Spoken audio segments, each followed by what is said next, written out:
Hello everyone, my name is Madhushmita Das from the Department of Computer Science, Dorong College, Tejpur.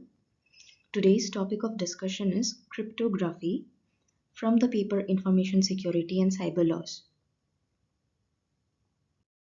From the word cryptography, the term crypto means something hidden or secret, and graphy means writing. So let us consider some of the real-time examples using which we will try to understand what cryptography actually is. Let us consider two persons A and B. Supposedly, A wants to send some flowers to B, but what A does is that A wraps it up inside a gift box because A does not want anybody else to know what he or she is sending to B. Now, after the box is being received by B, it unwraps the box and gets the flower inside the box. Now, in this entire process, what happens is that the item that is being sent by A is hidden from the outside world. This is the actual technique that is being followed in cryptography while sending any sort of information from a point to another point. Technically, Technically speaking, it is actually an art of keeping the information in a secured manner so that no other person other than the sender or the receiver comes to know what is being sent or received. So let us take another example into consideration. Here we have two characters named Alice and Bob. Um, I'm considering both of them to be within a network.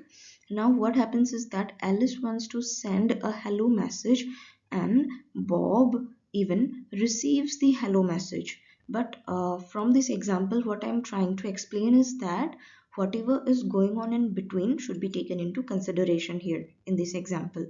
So, as you can see here, there is a display of unreadable, ununderstandable message, that is E hash 18H52.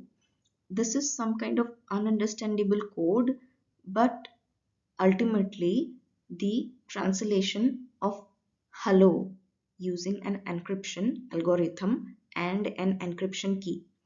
Further, the hello that is being received by Bob is actually the decrypted text that is being decrypted using the decryption algorithm and a decryption key. So the intermediate code that is being generated after using the encryption algorithm is the ciphertext, and both the hellos are actually the plain text. So these are the basic components that are present in the cryptography techniques. Formally, writing over here that a plain text is the readable text, and basically the mathematical operations and algorithms are used in order to convert the plain text to an ununderstandable code, that is known as the ciphertext. Let's jump into the formal definition of encryption and decryption as well. Uh, Encryption actually means converting the plain text into a meaningless text which is ununderstandable to unintended recipient, and the other process is the decryption, where the meaningless text is actually converted to the original form that is being sent by the sender. So that is the decryption process. Now here we are required to take a few important points into consideration. Those are nothing but the objectives of cryptography.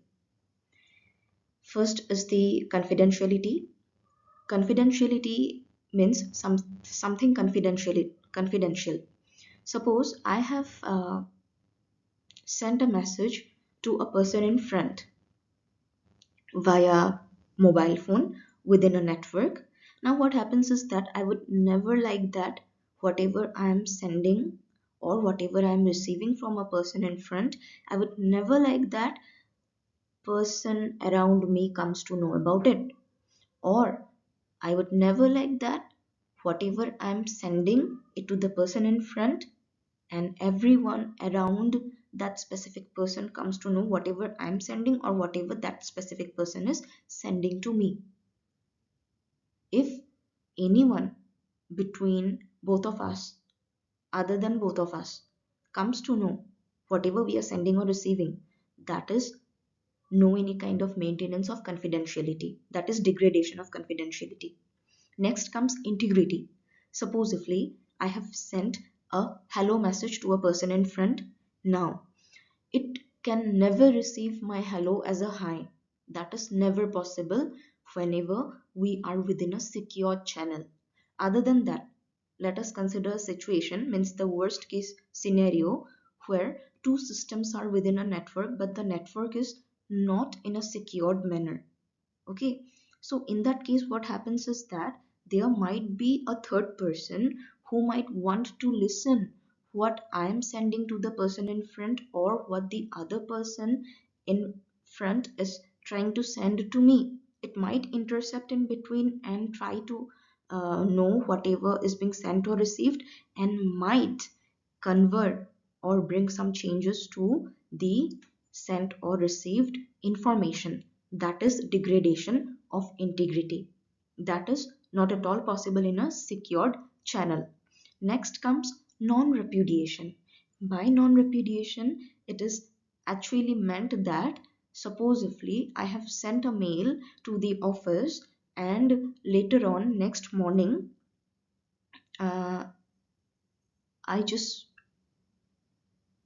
said that no, I really didn't send any message or any mail.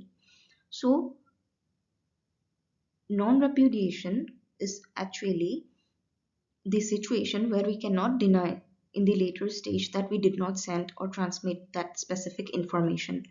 Degradation of repudiation will take place, means repudiation will be taken into consideration if there is no any secure channel, if two or more systems are within a network, and if it is not in a secured connection. There might be situations such that other than a sender, someone else might pretend to be the sender and send a unwanted message that was not necessarily to be sent by pretending it to be the sender.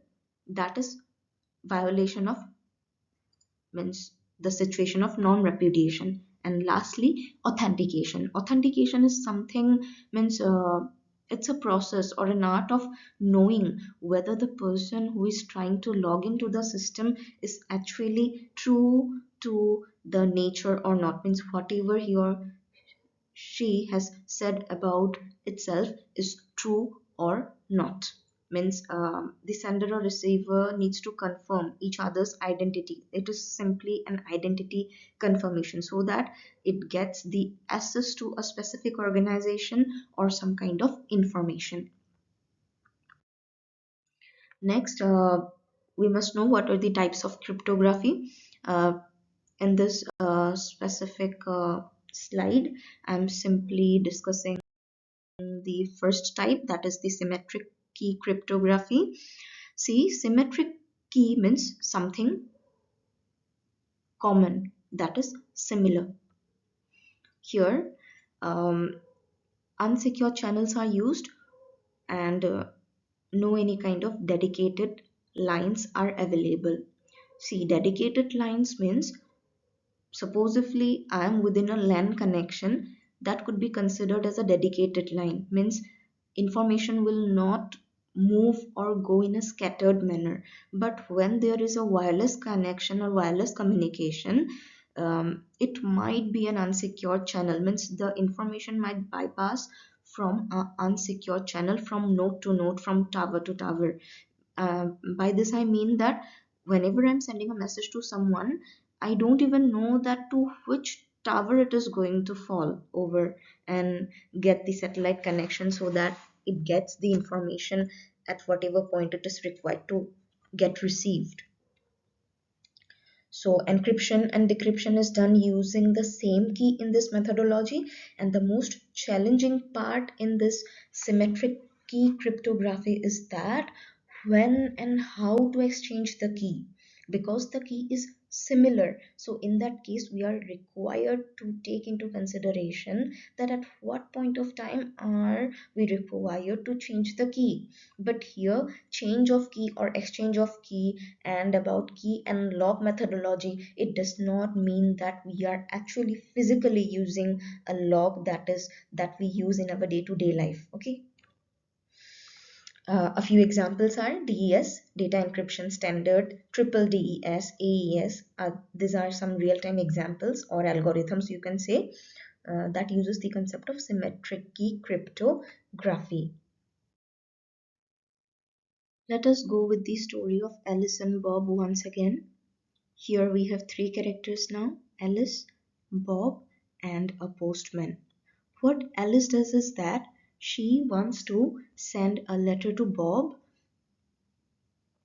What she does is that she goes to the post office, posts the letter, and after that, the postman takes the letter to Bob's place. Bob even receives the letter, but what happens is that Alice knows that the postman might read those letters.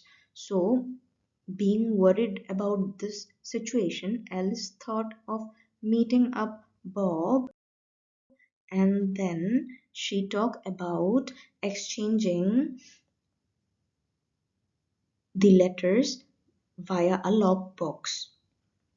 See, she told Bob that she'll be using a box with a lock, she'll be using a key, and she gave a key to Bob, a similar kind of key that she was having with her. Now, what happened next is that even if the postman carries that specific box to Bob's place, he would never be able to open up the box. This is basically the concept of symmetric key cryptography. In a nutshell, we can say that both Alice and Bob first agreed upon a commonly shared key. Then, what happened is that Alice uses the key to encrypt the message. Here, encrypting means locking up the box and sending the encrypted message to Bob. Now, next, what happened? Bob uses the key that has been given by Alice to Bob, decrypts the message. Decrypting means opening up the lock, and then um, getting the letter that was originally sent by Alice. So, this is the overall story that could be summed up in this 3 points. Finally, Caesar ciphers and other substitution cipher techniques are the examples of symmetric key encryption scheme. Um, so we have come to the end of this video session. Thank you very much for watching.